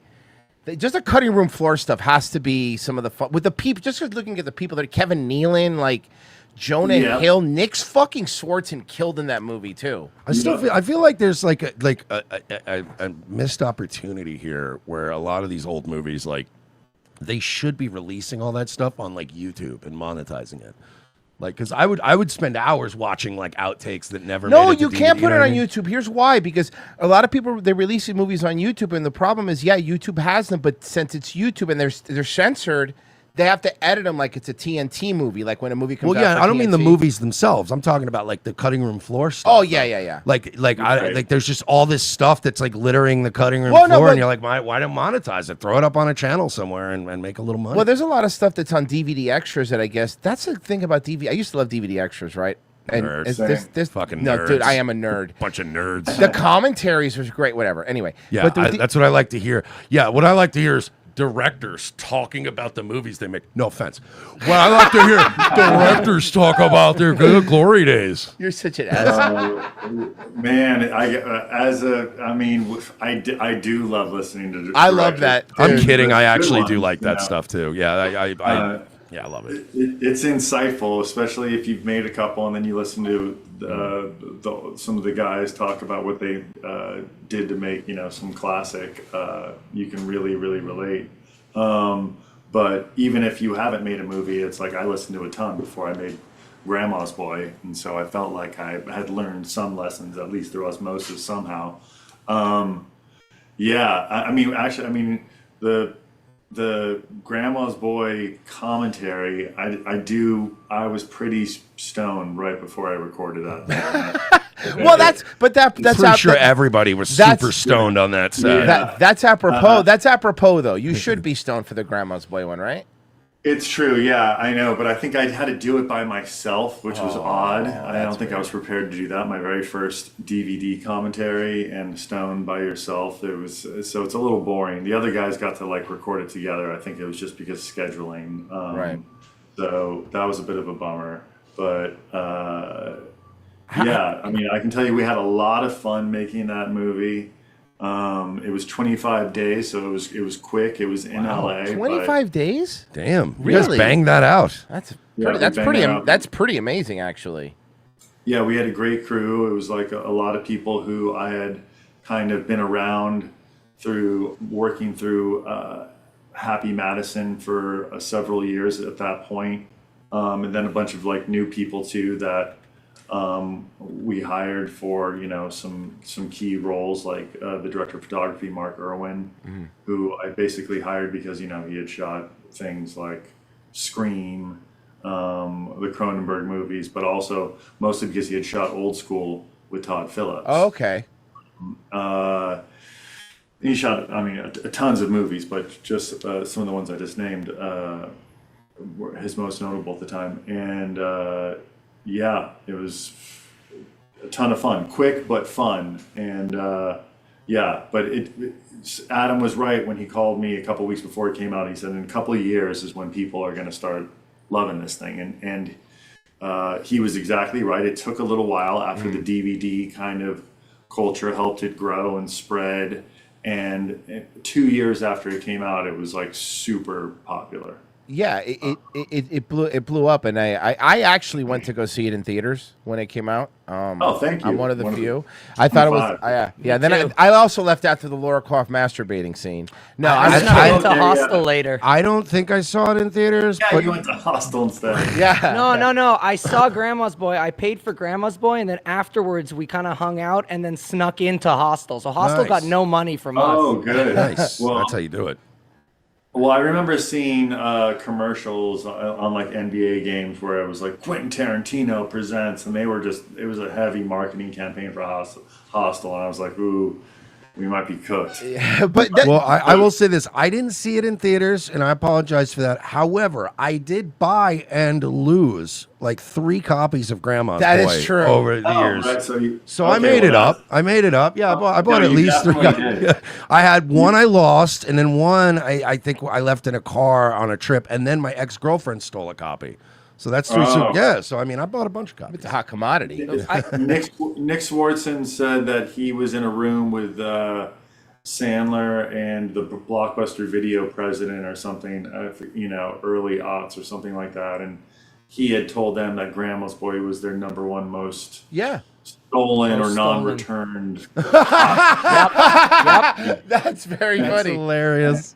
So yeah, we definitely did well in the home video market. It's the most not returned. It's like, hey, listen, man, we really are actually very excited about how great your movie is. It's obviously very popular, but your fans are pieces of shit. Could they please bring my DVD back? We're a business. How did it come about? How did it come about the idea, and then you ending up directing it? It was we were looking for a movie to develop around Covert for a while, and Covert had to stay with his grandmother at one point, and he was stuck living with her for a couple of weeks. So it was that combined with he and I both loved video games, and we had been kind of helping with the development of the Sandler related video games. Like Little Nicky had a Game Boy Advance game. Yep. That, that's right. We were kind of involved in the making of. So we worked with this company called Digital Eclipse, which is a very cool company, and I think Activision as well. And so we were going around to all different kinds of video game companies, and taking tours and making the rounds around these places and seeing like the tester rooms and the whole everywhere. We were just given red carpet tours of these places at that time through New Line Cinemas and or Studios, who I think was distributing that movie. And so I think it was through those things that we kind of came up with the idea. Covert wrote it. A mutual friend, Adam's manager's son, wrote a draft, and then that draft was kind of rewritten by Nick Swartzen, and Sandler did some writing on it. I did a little writing on it. Covert, and that was then that was the script that we ended up shooting. It was always meant for like me to direct and Covert to star in. I mean, again, was there a lot of improv going on? Because it feels like there was a lot of improv going on in the as far as the movie goes. Yeah, there was plenty of improv. Yeah. Plenty of improv, plenty of tags. A lot of it was written, but then certainly there was a lot of alts and I mean numerous. I mean, I think if you see some of the gag reel which I actually cut that gag reel, I think, with the one that I forget what music it's playing to, but Moving Units maybe is one of the songs. And I mean, just different line readings all the time, and little things here and there. So yeah, tons of improv. You couldn't get these guys to shut up. Yeah, but I can imagine. Alan was telling us a story where they were laughing about like this photo that was on set of a kid, and I just kept breaking them, and they kept laughing about it. Like he was saying on the set where the staircase was going upstairs, there was just a photo of a kid, and they got high, and they just kept roasting this photo of this kid on set. And I was like, I'm looking behind you. Are those comic books you have above your head? Yeah, okay, that's awesome.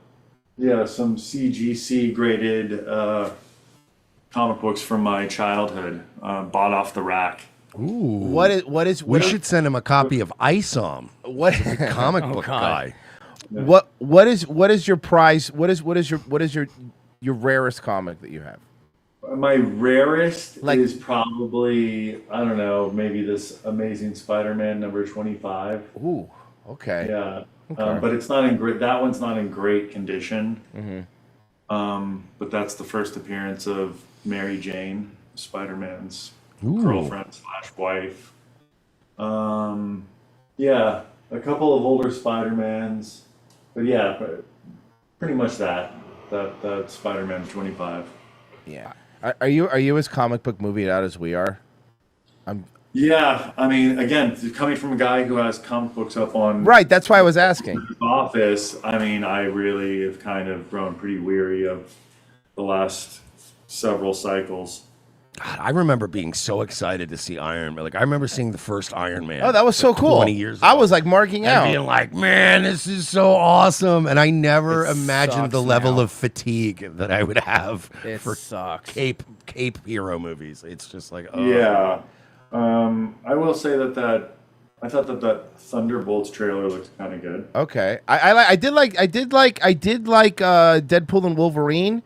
But I like anything Ryan Reynolds in. I think he's funny. So I'll pretty much watch. Deadpool and Wolverine isn't like that's more of like a comedy, and you're gonna go get some popcorn, and it's like it's kind of supposed to just be a mindless 2 hours where you're like, all right, that was fun. What people getting blown up and cracking jokes, and like that's fun. But a lot of these movies, like especially as like Avengers started getting more pretentious. Yeah, I know. And it started being like this, like we're saving the world, man, and it's like, stop, dude. I just want to watch the Incredible Hulk kick the shit out of like Thanos and shit. That's all I want to see. Bro, they really cucked him out too. Like they did that. Thanos Yeah. beat the shit out. Like it wasn't even a fight. Like what was it? What was that? Think about the mood for the first Iron Man movie. Yeah. And then the mood for the last Avengers movie. It's so far removed from the original. Like, I'm having a drink in my limo and I'm making weapons and I'm cracking jokes and I'm the Iron Man guy. And then it just became like, we're society's only hope. Democracy rests on our shoulder. And you're like, oh, God, enough. It's just, you're superheroes. You're not even real. Like, you know what I mean? Like, enough.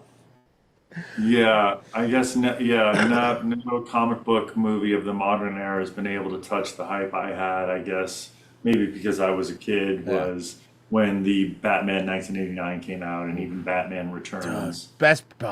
Dude, I fucking love that. That movie still holds up. It still holds up. It's amazing. And how it's I know it's nostalgia glasses too, and I understand.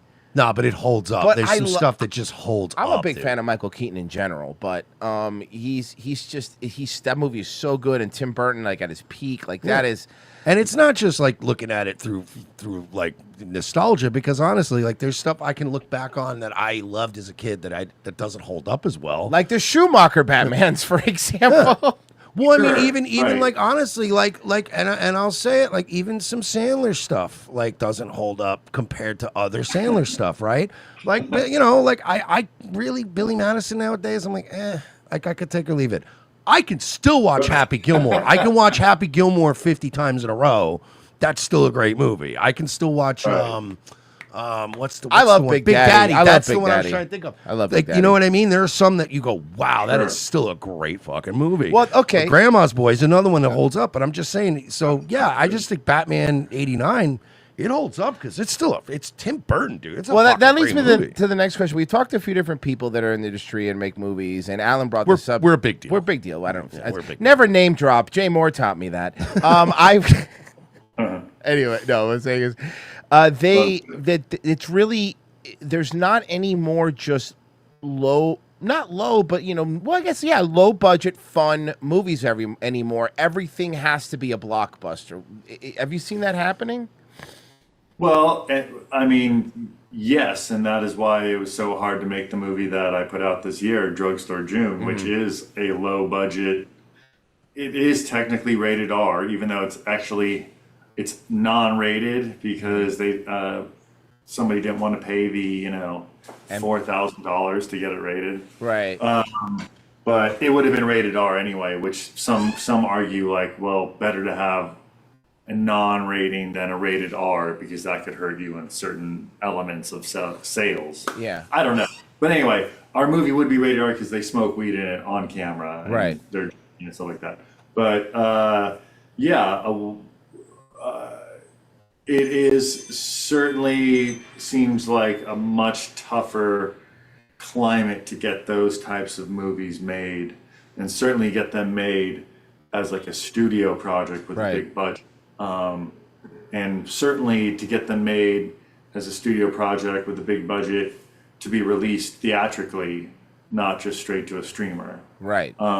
So I don't know, maybe that pendulum will swing back and we'll get some more of those soon, which, I'd like to think so. I'd like to think that people want that. I think most people we talk to are kind of out of, are kind of, like we talked about earlier, burnt out with superhero movies and all that stuff. And that, Alan brought this up, but there's another good point that there's not a lot of any more good, like, coming of age, like, comedy movies like there used to be. There's like, a couple, but like not really a lot anymore. If you think about it, what's the last like super bad that we had, Right. I mean, I guess they're coming out on streaming platforms. They're not getting to me. Yeah. Probably because of my algorithm but it used to be that if there was a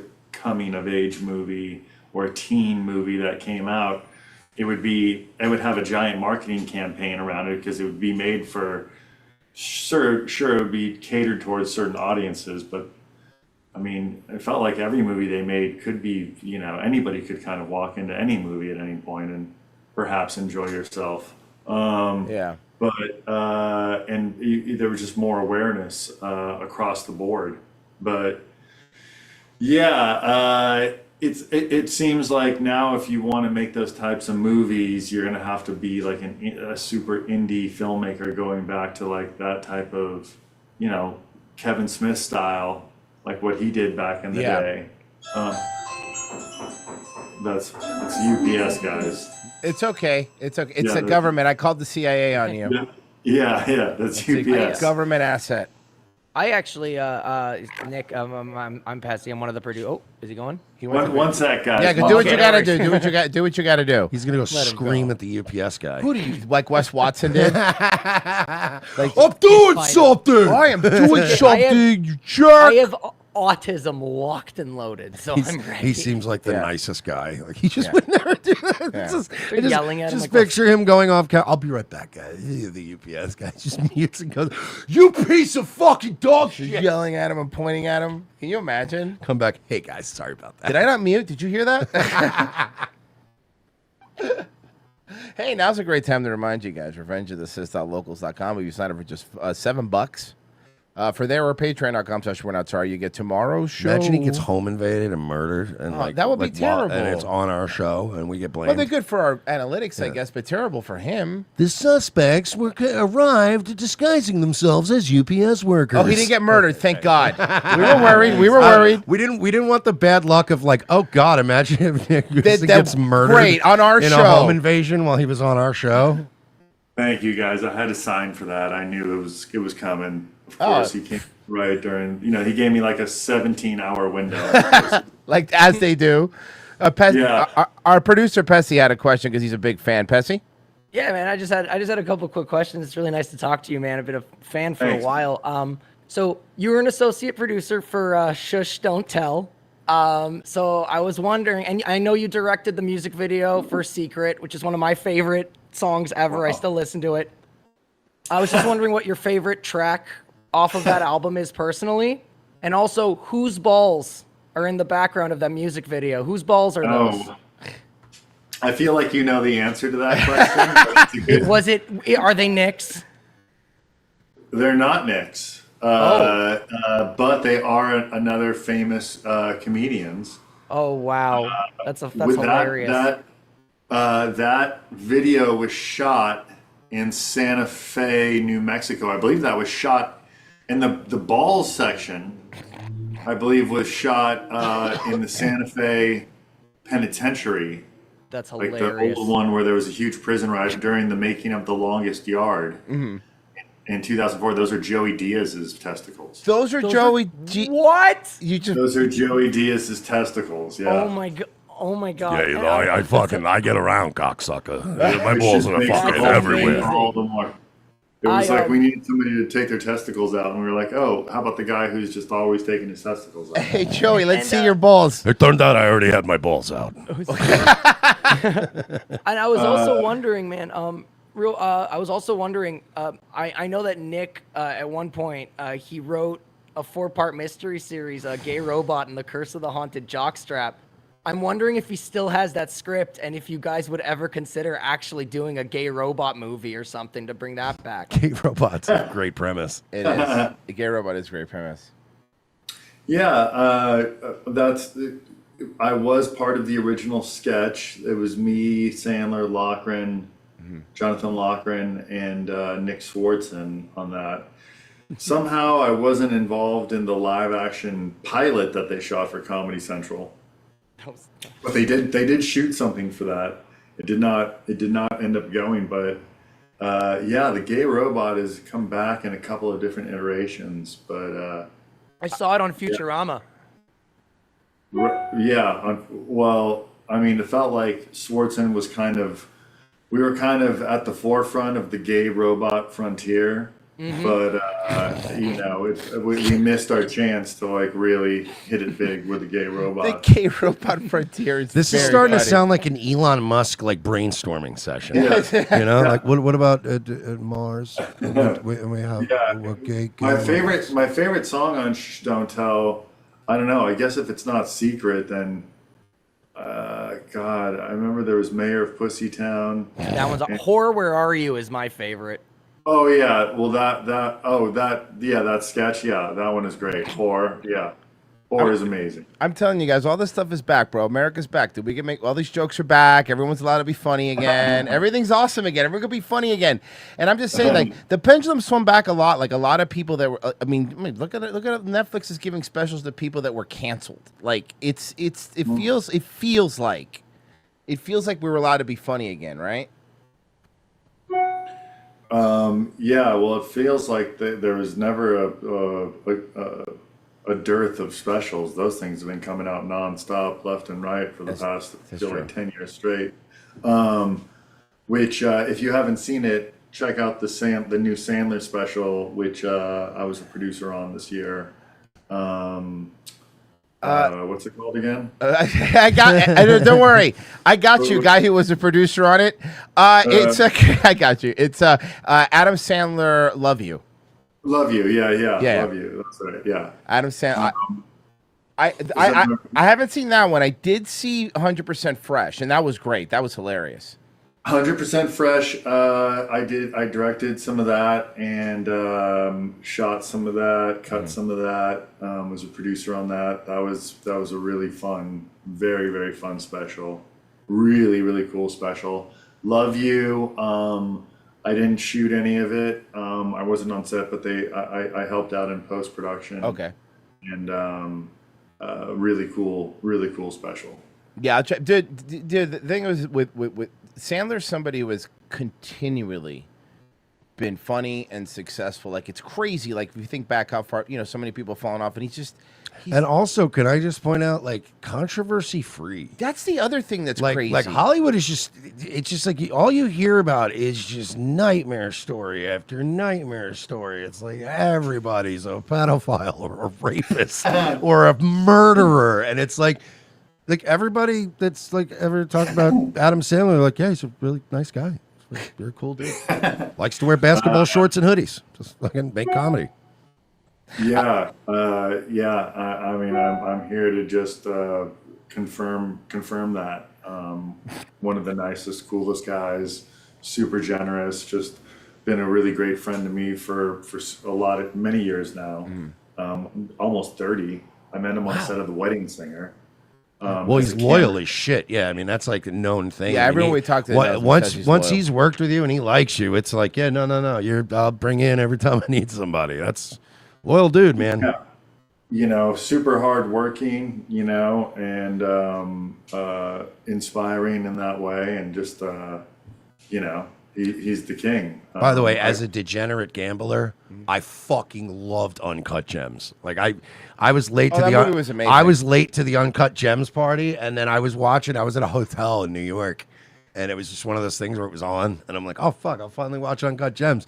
And I was just sitting in a hotel room having a few beers, and as a degenerate gambler, I'm like, this fucking movie rules. Like, I fucking loved he was so great in that, man. He's really, really good in Uncut Gems. I really like that movie. That ending scene, like, not to spoil it for anyone who hasn't seen, but that ending scene when he's watching that Celtics game, I know that frantic energy, and it's so funny. You just watch, the tip. Okay, that was the hardest part. Don't worry. That was the hardest part. He already got that. We're good. Look at that. One rebound already. And you're like, oh my God, he's insane. It was weird transformation, man.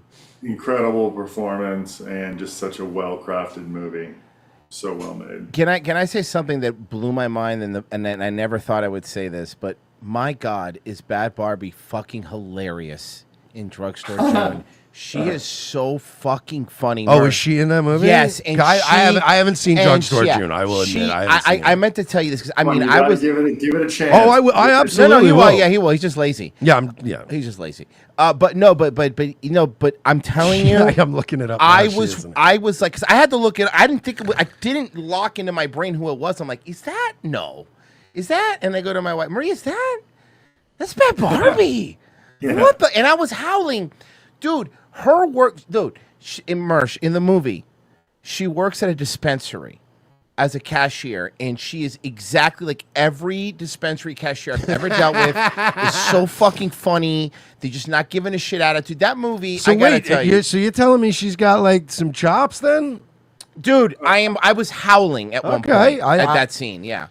She's just a natural screen presence, you know? She's just got a funny voice. She's just got a funny way about her. Yeah. And, you know, we wrote that role for her, you know? So it was written for her. I always felt bad for that kid, man.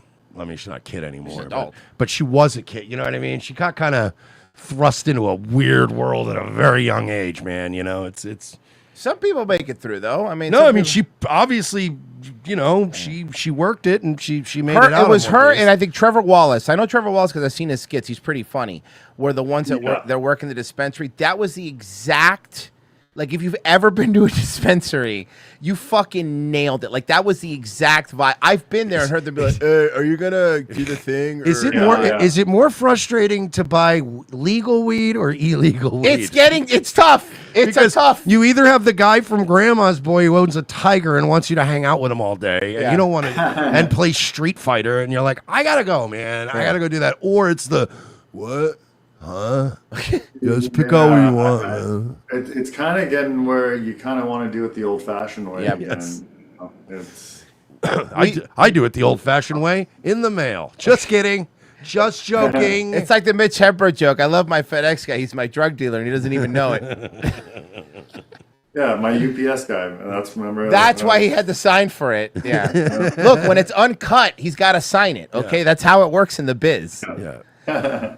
Hey, dude, thank you so much for being on, Dude, man. this was amazing. Thank you so much for coming on, man. You're awesome, man. Seriously. You're a little bit out of our league, so this was nice. Now we get to brag. Well, I really appreciate that, you guys. Yeah, you can't be a talented director and handsome. That's pretty fucked up. It's kind of annoying. Like, how dare you? I'm slightly annoyed at how good looking you are. But yeah, and now it's cool. I'm going to do like hopefully 100 push-ups after looking at you for this whole. How old are you? I'm 46. You're fucking suck my dick. Are you really 46? 46. I'm 42. This guy looks like he's like 35 years old, maybe. Well, he's got those annoying like European Nordic jeans. I don't like you know them. what I mean? It's We're living in Venice Beach here, Southern California. We're in Florida. We're in Florida. I'm in Florida. Yeah, we're like you, except we don't pay taxes. Yeah, we're like you without income tax. I know. Yeah. God. No, hopefully something's going to happen with our please.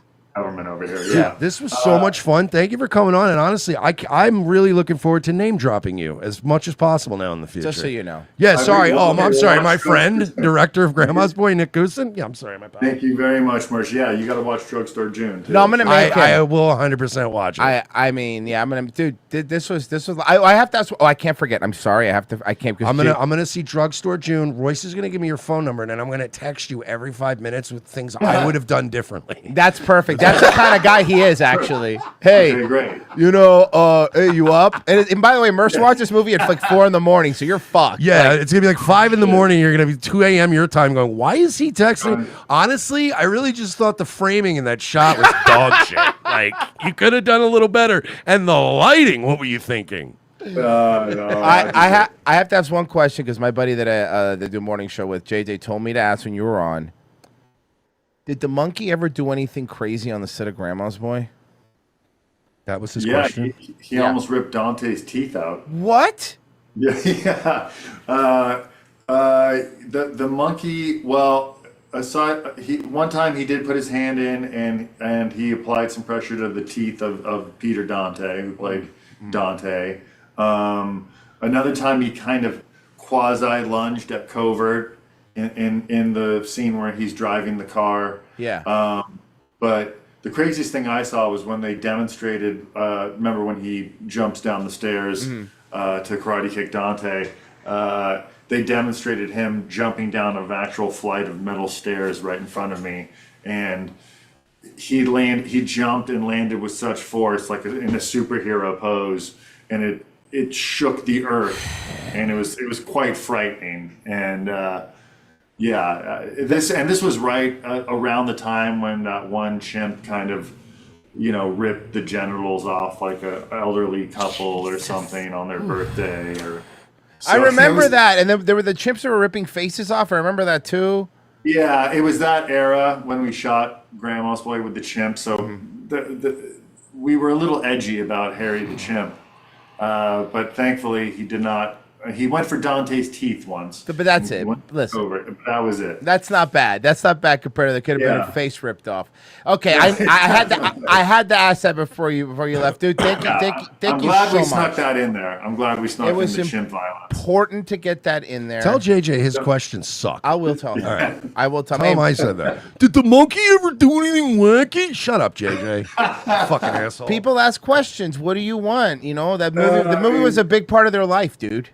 That's why I tried to give something there. And you know what you did, and you know what? Thank you for slumming it with us, man. We really do appreciate it. This was awesome. And if you anything you ever want to promote, you please shoot me a message. You come on. Yeah, we I'm sure he promote needs it. our help. I know you need our help. Yeah, but the big whatever. ROTC bump. The big ROTC bump. No, I know at least one more person that's going to watch Drugstore June, and you, Mersh. So there you go. That's a bump. That's one more. One more viewer. That's helpful. And I'm Thank gonna bully the audience too. All right, guys. Thank you so Yeah. much, man. I appreciate it. Thank you, fellas. Thank you, man, so take it much. easy. See That you was later. awesome. Bye. There goes good day. Mr. Gooston. See ya. That was fun, man. Awesome. Yeah, he rules. Greasy N-word high in church is Joey legendary. It took every bit of self-control when he said that the monkey almost ripped Peter Dante's teeth out for me to. I was like, oh my god! I was like, God, it's such a perfect. He's teeing me up. I was like, no, don't do this to me. Tom Morellis Mercedes, boys AOC fucking Lauren Berbert, or Megyn Kelly fucking Anna Kasparian. Wait, what? Okay, so your choices are: you could either watch AOC fuck Lauren Berbert, or you could watch Megyn Kelly fucking Anna Kasparian. Megan and Megan and Anna. Megan and Anna. Megan and Anna. Megan Anna. Yeah. I choose Megan and Anna. But I mean, first off, I'm super into MILFs now, so I like Megan. I've always had a thing for Anna Kasparian, though. Yeah. I just And forgot Anna, what the obviously. second two look like. And Megyn Kelly's just hot, but I mean, Anna Kasparian, I've wanted to defile her since she cried at the 2016 election. How about this? How about Mika and a dead intern? Guys, thank you so How would I tell them apart? One of them is cold and has blood on the face, and the other one's an intern. Nightwave? Yeah, we'll be there at 10 o'clock tonight. Pessy, you coming up next? Yes. Okay. Good job, Pessy. You couldn't even tell you were a fanboy. Virgie? Really? Okay, good. I tried. Not at all. I lied. Not even a little. Virgie? What? You doing a show? What's that? Okay, tomorrow, revengeofthesist.locals.com, $7. Patreon.com/4NotCari, $7. Either way for tomorrow's show, so be there or be gay. Bye. Joey Diaz's balls. Joey Diaz's balls. That's hilarious. Joey Diaz's balls.